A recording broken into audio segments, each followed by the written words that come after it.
মহান আল্লাহ পাক রব্বুল আলামিন ডেকে বলেন, হে আমার বান্দা বান্দি শোনো, দুনিয়ার জমিনে আমি মানুষকে সৃষ্টি করেছি একজন পুরুষ আর আরেকজন নারী থেকে। একজন পুরুষকে আল্লাহ পাক রব্বুল আলামিন জমিনে পাঠানোর জন্য সিদ্ধান্ত গ্রহণ করেছিলেন। এই সিদ্ধান্তটার উপস্থাপনার জন্য দয়াময় আল্লাহ পাক রব্বুল আলামিন তিনি একটি সংসদ অধিবেশন তৈরি করেছিলেন। সংসদ অধিবেশনের মধ্যে আমরা দুনিয়ার জন্য লক্ষ্য করেছি, কোন একটা বাজেটের পক্ষে যদি থাকে তখন হায়ের আওয়াজ হয়, বিপক্ষে হলে নায়ের আওয়াজ হয়। তারপরে স্পিকার বলে, স্পিকার মহোদয় বলে, বাজেটের পক্ষে যারা পক্ষে যারা আছেন আপনারা হ্যাঁ বলুন। তখন তারা হ্যাঁ বললো, বলে হ্যাঁ জয়যুক্ত হয়েছে, হ্যাঁ জয়যুক্ত হয়েছে। কথা কোন ঠিক কিনা? না ভুল বলেছি? বাজেটের বিপক্ষে যারা আছেন তারা না বলুন, না জয়যুক্ত হয়েছে, কারণ নায়ের লোক এটা বেশি। কথা কোন? যার কারণে বাজেট উত্থাপিত হওয়ার পরে বানচাল হয়ে যায়, পাস হয় না। আল্লাহ পাক রব্বুল আলামিন একটি বাজেট উপস্থাপন করেছিলেন দুনিয়ার জমিনে রবের নাম প্রকাশ করার জন্য, বিস্মৃতি ঘটানোর জন্য। আল্লাহ পাক সমস্ত ফেরেশতাদেরকে ডেকে ডেকে বললেন, ও আমার ফেরেশতারা শোনো, দুনিয়াতে আমি খলিফা নিযুক্ত করতে চাই, প্রতিনিধি সৃষ্টি করতে চাই। যেরকম সুবহানাল্লাহ, একজন পুরুষ একজন নারী থেকে মানুষের সৃষ্টি। একজন পুরুষ কে? এখন কে? হযরতে আদম আলাইহিস সালাতু ওয়াস সালাম। আল্লাহ ফেরেশতাদের সামনে কথাটা উপস্থাপন করেছেন।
সংসদ বসান, সমস্ত ফেরেশতাদেরকে ডেকে বললেন,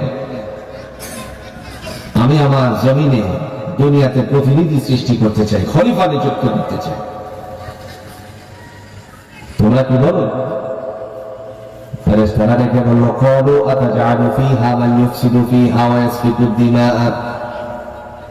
এমন জাতি দুনিয়ায় সৃষ্টি করবে যারা খুন খারাপি, রক্ত ফাসাদের মধ্যে লিপ্ত থাকবে। নাহনু নুসাব্বিহু বিহামদিকা ওয়া নুকদ্দিসু লাক, আমরাই তো তোমার তাসবিহ তাহলিলের মধ্যে লিপ্ত আছি। আল্লাহ ডেকে বললেন, এই জায়গাটার সমস্ত ফেরেশতারা আদমকে অর্থাৎ আমাদেরকে সৃষ্টির জন্য নিষেধাজ্ঞা জারি করার চেষ্টা করেছিল, নিষেধ করেছিল। এবার নিষেধ করার পরে না জয়যুক্ত হয়েছে, না হ্যাঁ জয়যুক্ত হয়েছে। হ্যাঁ, সমস্ত ফেরেশতারা এক পক্ষে, আর আল্লাহ হলেন মরাল কেন?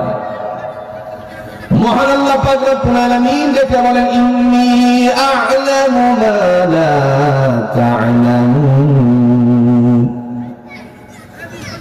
এই সম্পর্কে আমি যা জানি তোমরা তা জানো না। তার মানে স্পষ্টতর হয়ে গেল, আদমকে সৃষ্টি জুড়ে বলুন তো করেছেন কে? কেবল জেন্ডার ওয়ান হয়েছে,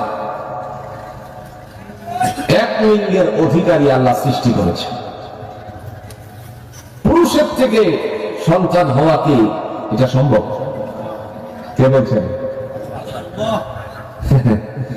এই ভারতের মাটিওয়ালারা দেখায় দিছে ভারতের মাটিওয়ালারা দুইজনে মিলে একজন আরেকজন পুরুষ বিয়ে করছে, এখন নাকি শুনলাম একটা বাচ্চা হয়েছে। জোরে বললে নাউজুবিল্লাহ। এটা টিউবের মাধ্যমে ডাক্তারি প্রক্রিয়ায় বিভিন্ন ধরনের কাজ করে কিয়ামত তো আসতে হবে। কথা কোন না কেন? কিয়ামত পৃথিবীতে প্রলয় হওয়ার একটা সুযোগ তো করে দিতে হবে নাকি না? কি আশ্চর্য ধরনের কথা। কিছুদিন আগে আপনারা শুনেছিলেন একটি আইন পাশ করার, ওটা আইন পাশ করা হয়নি, স্বীকৃতি পায়নি ভারতে। এখন বাংলাদেশে এটা পাশ হয়ে মনে হয় হয়েই গেছে। কিন্তু আমরা কোন দেশে? মুসলিম 95% মুসলিমের দেশে বসবাস করছি, মুখে মুখে বলতে আছি, কিন্তু মুসলিম সভ্যতা আমাদের মাঝ থেকে বানচাল করে দেওয়া হচ্ছে। ভারতে একজন নারী টিউবের মাধ্যমে বাচ্চা নেওয়ার পর সেটা যখন গর্ভ থেকে পৃথিবীতে আসলো, এখন ভারতে 3টা কার্ড আছে। কয়টা কার্ড? আমাদের দেশে হলো আপনার 2টা কার্ড। কয়টা কার্ড? একটা হলো জন্ম নিবন্ধন, আর একটা হলো national ID, voter ID card. ভারতে 3টা কার্ডের একটার নাম হচ্ছে আধার কার্ড। বাচ্চা ভূমিষ্ঠ হওয়ার পরে যখন তার জন্য এই 3 কাজ করতে হবে, এর মধ্যে প্রথমত একটা করতে হবে, যেটা আমরা সহজে বুঝি, জন্ম নিবন্ধন। ঠিক কিনা বলেন? যখন সে জন্ম নিবন্ধন করতে গেল, কার্ড করতে গেল, আমাদের যেমন পরিষদের মধ্যে একটা দায়িত্বশীল, কিছু দায়িত্বশীল ব্যক্তিরা দায়িত্ব পালন করে, কি করে না জন্ম নিবন্ধনে? ওদেশেও যখন দায়িত্বশীলের দায়িত্ব পালন করার জন্য নিজেরা উদ্বুদ্ধ হয়ে কাজ শুরু করলো রাষ্ট্রীয় আইন পালন করতে গিয়ে, তখন এই নারী দিয়ে উপস্থিত হয়ে বাচ্চা তুলে নিয়ে বলছে আমার বাচ্চা, তার নিবন্ধন করতে চায়। ডেকে ডেকে বলা হলো তোমার বাচ্চার নাম রেখেছো? হ্যাঁ রেখেছি। মায়ের নাম? মায়ের নাম লিখলো। জিজ্ঞেস করলো বাবার নাম? তো তোর বাবা নাম। বাবা নেই, ঠিক আছে, বাবা তো মারাও যেতে পারে। এরকম হয় কি হয় না? বাচ্চা ভূমিষ্ঠের আগে বাবা মারা গেল, কিংবা বাচ্চা ভূমিষ্ঠ হওয়ার পর নিবন্ধনের আগে বাবা মারা গেল, এরকম হয় কি হয় না? তো বাবার নাই মানে এটা টিউবের বাচ্চা। আমি কোন পুরুষের সঙ্গমের মাধ্যমে বাচ্চা গ্রহণ করিনি। ধমকাতে ধমকাতে তার অফিস থেকে বের করে দেওয়া হয়েছিল। আমাদের বন্ধুদের যাদেরকে আখ্যায়িত করেছি ভারতে, যেই কালচার গুলো কোন মুসলিম কালচার নয়, যাদের মধ্যে যেই কালচার আপনার প্রচলিত রয়েছে, সেই কালচার ইসলামী সাপোর্টেড নয়। আবার সেই জায়গাটার মধ্যে এরা এটাকে সাপোর্ট করলো না যে বাচ্চা ভূমিষ্ঠ হবে, যে বাচ্চা পৃথিবীতে আসবে কোন পুরুষের মাধ্যমে আসতে হবে, তার বাবার পরিচয় থাকতে হবে, নয়তো তাকে আধার কার্ড, বিভিন্ন কার্ডের কার্ড জারি করা হবে না। কথা বলেন ঠিক কিনা? আর আমার দেশ 95% মুসলিমের দেশে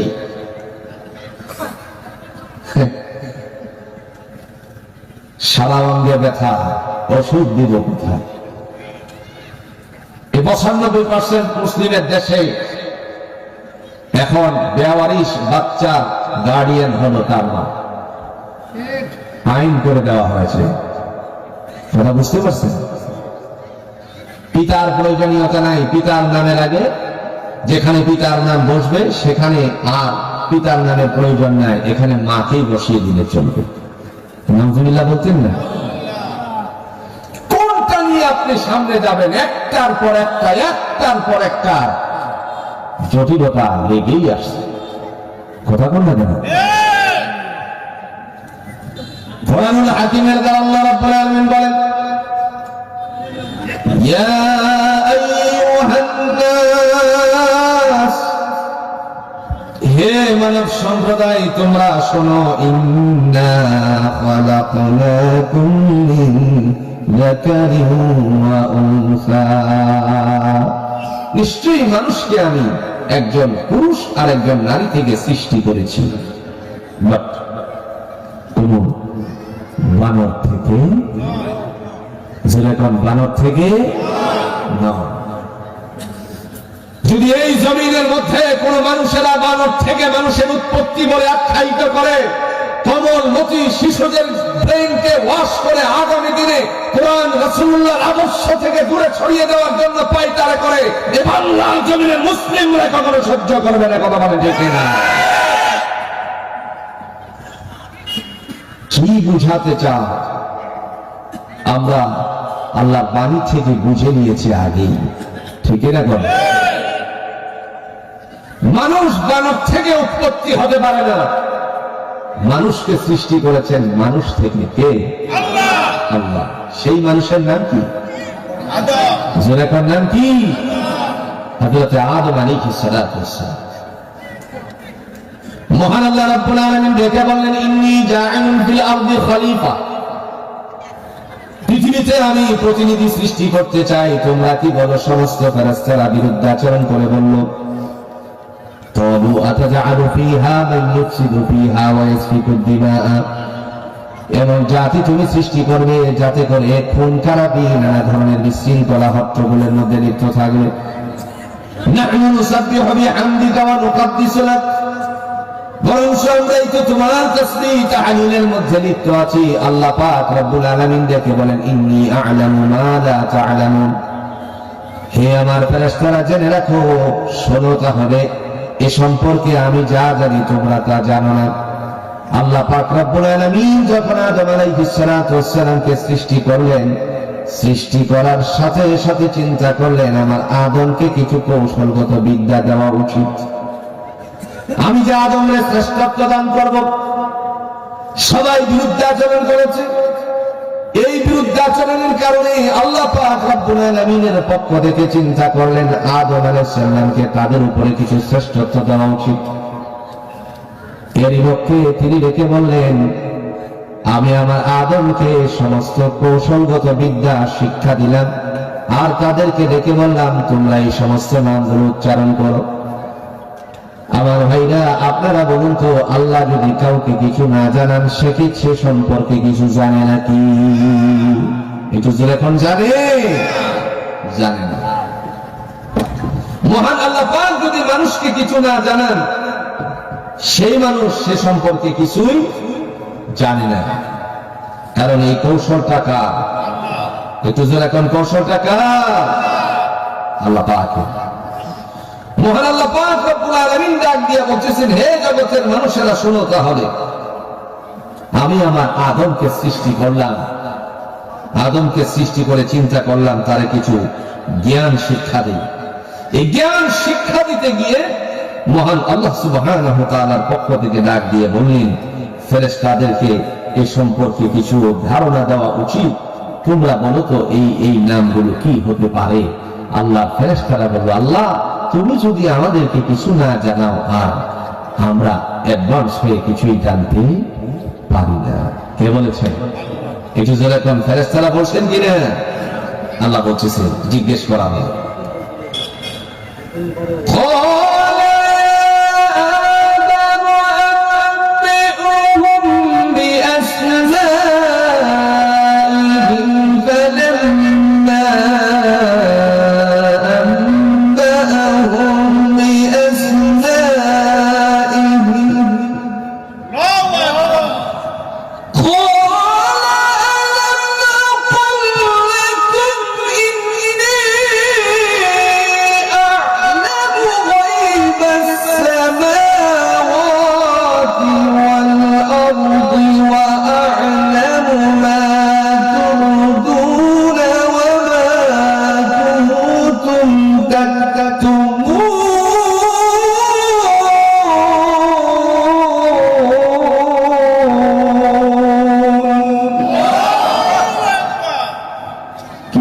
বলেছেন আল্লাহ বললেন, হে আদম,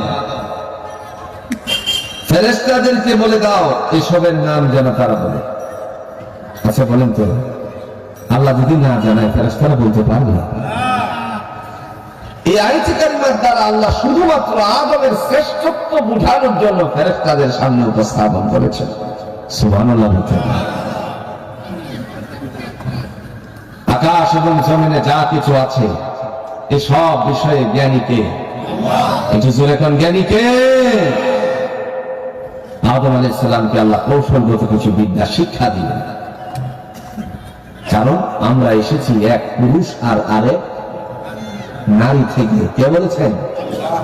আল্লাহ বলছেন ইন্না খালাকনাকুম মিন যাকারিন ওয়া